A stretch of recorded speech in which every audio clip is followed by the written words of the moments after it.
One of the big considerations that I would give for managed services is having an internal resource that you can keep up to date with the latest changes and knowledgeable about all the things going on in that particular part of the industry. That is a real challenge. And one of the advantages of having a managed services team is like in your case, you guys focus on Salesforce. You guys know Salesforce inside and out. I don't have to worry about educating somebody on the latest version of Salesforce because you guys are already doing that and bringing that expertise and that experience to give us advice on things that we can do. So that's one of the big things for me in a case like that. We, at one point in the past, when we were a bigger company, we had some internal Salesforce resources and we were working with a different managed services team. And that experience, it was not bad. Definitely had some advantages of having some on-site people that could react to things very quickly. And then we had the advantage of having a managed service team that could bring in some outside expertise and experience. And,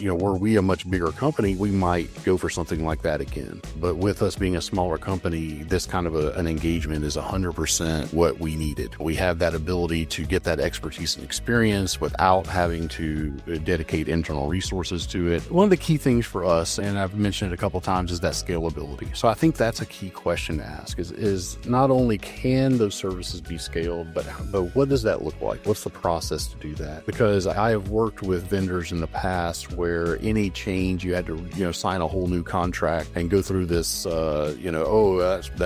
that's another year, and you guys have been great in giving us the flexibility to scale up and down without necessarily having to commit to a great deal more time than we already had. Probably the other things that I would consider is processes for special projects. One of the things that we have done, and we mentioned it earlier, is not only the ongoing maintenance and support type of things and the ongoing incremental change, but when we need a big project, you guys are willing to work with us to talk about, dedicating some hours and resources to fulfilling that project based on the project's needs and not really interfering with our ongoing stuff. So that's worked out well. And I think that's a key component for this kind of thing. Hours availability is a big deal for us. While we're pretty distributed, we're pretty locally distributed. We're in several states around the East Coast and one or two central time zone states. Having some hours of availability that overlap with our users would be an important thing for us. And then escalation path. I've worked with vendors in the past that didn't have a very clear escalation path. So if something was going on that we needed some emergency or urgent attention to, you didn't know what to do except for drop emails out into the ether and hope they got answered quickly.